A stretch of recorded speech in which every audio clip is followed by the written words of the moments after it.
को आप माने और समझें। अष्टांग हृदय कहता है कि जिस भोजन को सूर्य का प्रकाश ने स्पर्श नहीं किया हो और पवन ना मिला हो उसको कभी मत खाइए, वो जहर है। दूसरी हमसे क्या गलती हो रही है, हमने अपने घर का नाश्ता ऐसा बनाया जो यूरोप और अमेरिका में मजबूरी में खाया जाता। मैंने कहा ना, पाव रोटी, डबल रोटी, बिस्किट, अब हमने घर में शौक से लाना शुरू किया। ज्यादातर घरों में ब्रेड पकौड़े नाश्ते में मैं देखता हूं, या ब्रेड का कोई ना कोई प्रिपरेशन नाश्ते में मिलता है। पूछो, कहते हैं बहुत इजी है। इजी तो इडली भी है, सांभर भी है, उत्तपम भी है, रसम भी है, डोसा भी है, और हलवा से ज्यादा इजी कोई चीज नहीं। सबसे सुरक्षित, सबसे पौष्टिक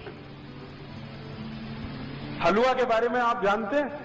मेरे पास कोई ऐसा पेशेंट आ जाए जो ऑपरेशन करा के आया हो अभी घंटे भर पहले, मैं उसको कह सकता हूं कि घी का हलवा खा लो, इतना सुरक्षित है।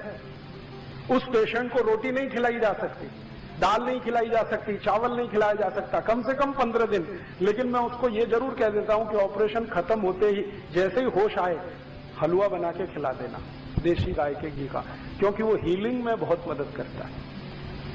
तो हलवा से ज्यादा तो कोई भी हमारे पास डिश नहीं है जो 5 मिनट में बन सके, लेकिन वो हलवा गायब हो रहा है धीरे धीरे। पाव रोटी आ गई, डबल रोटी आ गई, बिस्किट आ गया, घर में नूडल्स आ गए, और सवेरे के नाश्ते में ये जरूर है। और आयुर्वेद कहता है कि सवेरे का नाश्ता ही सबसे ज्यादा मजबूत होना चाहिए, उसी में भरपेट हम पाव रोटी, डबल रोटी खिला रहे हैं। कभी कभी बच्चों का बहाना बना देते हैं जी खाते नहीं वो, आपने खिलाने की आदत नहीं डाली तो वो खाएंगे क्यों?